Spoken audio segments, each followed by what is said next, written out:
Good afternoon, my dear brothers and sisters.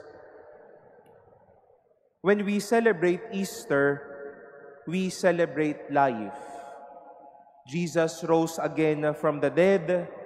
Many of our communities welcomed new brothers or sisters to our faith.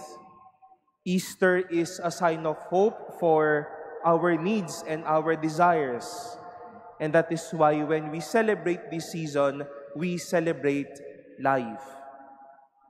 We've heard today the way of life of our early Christian community. Everyone shares, everyone cares, everyone contributes. Walang nagugutom, walang nangangailangan, walang kulang. Masasabi natin, buhay silang lahat. They celebrate and share life when they give. Today we continue to hear the encounter between Jesus and Nicodemus. And Jesus shared with Nicodemus that such time will come when the Son of Man will be lifted up.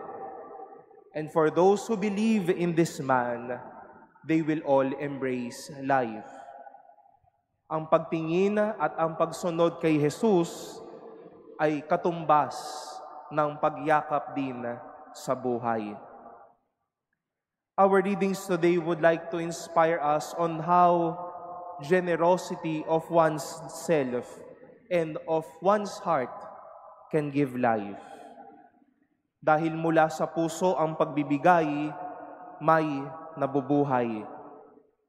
Their giving of gifts, their giving of life was not that because they are rich or because they have all the means to share, but because they have this single purpose in mind. Para lahat ay mabuhay, para lahat may sigla, at para lahat ay maging masaya. If we are searching for ways how to celebrate life, and maybe to celebrate Easter, then we continue to embrace what true generosity is all about. Hindi lamang nakakabusog ang pagbibigay, hindi lamang nakakadagdag ang pagbibigay, nakakabuhay ang pagbibigay.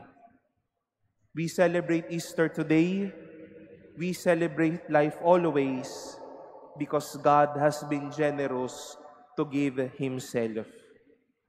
Give yourself, share what you have, and let that make others happy and experience what Easter is all about.